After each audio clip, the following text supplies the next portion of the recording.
In today's video, I'm going to show you how you can reduce the width of a wall cabinet. And if you're wondering why you might want to do that, I can think of two situations where it can be necessary. One of them is where you don't have room to put in the most narrow wall cabinet, which is the 12-inch wide cabinet.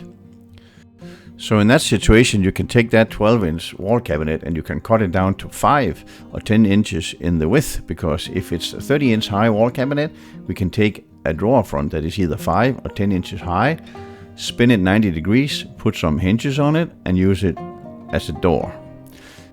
And that will be an alternative to put in a 5-inch wide filler, which I don't think looks really nice. And a narrow cabinet like that is actually very practical for cutting boards and stuff like that. The other situation is where you have a shortage of cabinets, and that's exactly what's the problem with the cabinet I'm gonna cut in this video, because we could get a 36-inch wide wall cabinet, but we could not get a 30-inch, which was the one we needed. So we took two 36-inch wide wall cabinets and cut them to 30. And that's what I'm going to show you how I did that right now. So here I am unpacking the 36-inch wide and 30-inch high wall cabinet. The two upper parts in the box is the two sides of the cabinet, and since they are not being modified at all, we can just take those and put them aside. Then what I do, in order to make sure that I cut the top and the bottom on the same side of the cabinet, I put them opposite like this, and I mark them at the same end, because otherwise I will have screws on two sides when I start putting the cabinet back together. And then I also mark the back of the cabinet, because I really don't want to cut it on the wrong side. And now I can take them to my table saw. When we start assembling the cabinet, we do it to begin with in the exact same way as we always do. Since I'm a creature of habit, I always assemble the cabinet in the same manner. I open the box and I throw out what I don't need. In this case, those two black pieces that are used. If we don't use the rail, they're going in the garbage. Up here in the right-hand corner, they're white, but in your bag, they're probably black. And then I empty my bag, take out all the parts I need, and then I can start putting the cabinets together.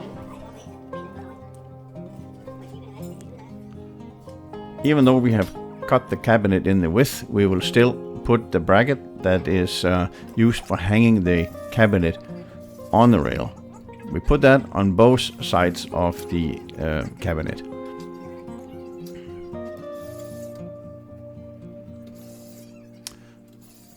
Now the lock nuts and lock studs, or whatever we call them, they're only going on one of the sides of the cabinet, because since we have cut away part of the top and the bottom, we don't have the holes for those lock nuts anymore, which is why we need to assemble the cabinet with screws on one side.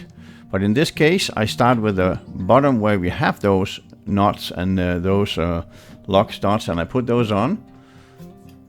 Like any other cabinet assembly, you put in the wooden pegs and you put in those twist locks. You put up the top or the bottom of the cabinet, tie it down, and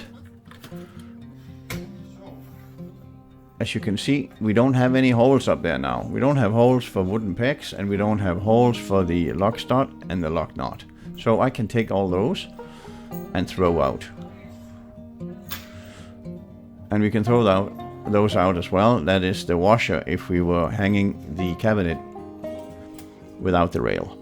Now, what I do now is I find the drill that has the same size as the wooden peg. Because what I want to do now, I'm explaining to myself here, I want to drill a hole right there. Because then I can, when the cabinet has been assembled, I can drill from the outside right down into the top and the bottom of the cabinet, and I can put the wooden peg in again. See, those two arrows are marking exactly where I'm drilling those holes. So I'm basically just drilling through the hole that are in that part already. Makes it a lot easier that when I want to drill from the outside. Now we can take the back of the cabinet, put that in like in any other cabinet, There you go. And then we can put this side on. The only thing positioning that piece now is the groove in which the back of the cabinet is going. But now it's resting on top.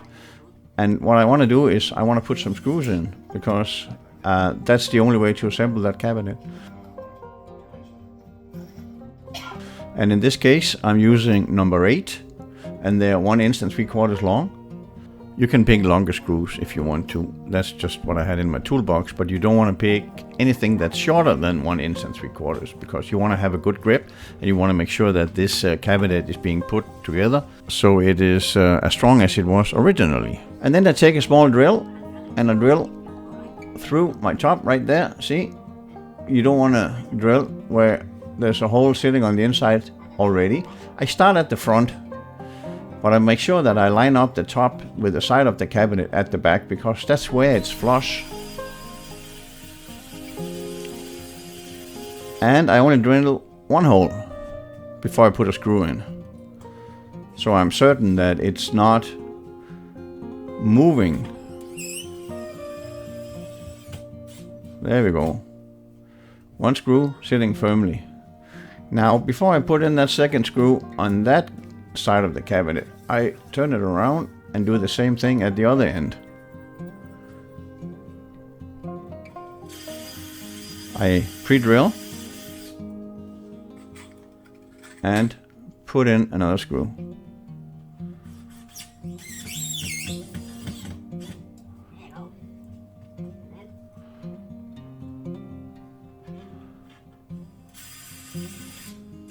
And with the first 2 screws, I can continue and put in another 2.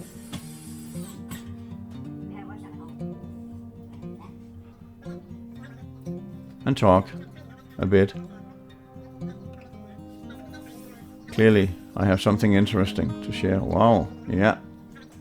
There you go. Another hole. And another screw.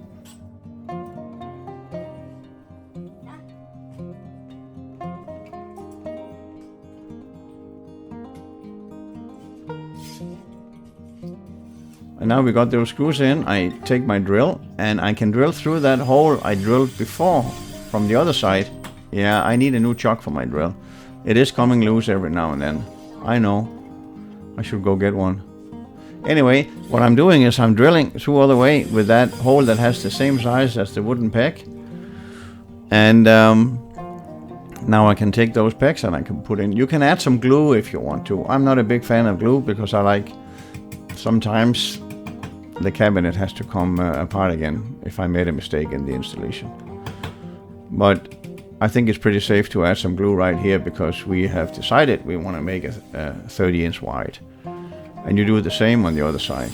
You drill down and you take the last 2 wooden pegs and add glue if you like, put them in and give them a little extra so they sit deeper in the hole. There you go. Clean up a bit. And the only thing we have to do now is put the cabinet down, and then as with any other cabinet we need to put some nails in. Make sure that it's square and put the nails in. Since this is a wall cabinet, I also add those 2 white plastic bits. That's it. Cabinet is put together and you have a 30 inch.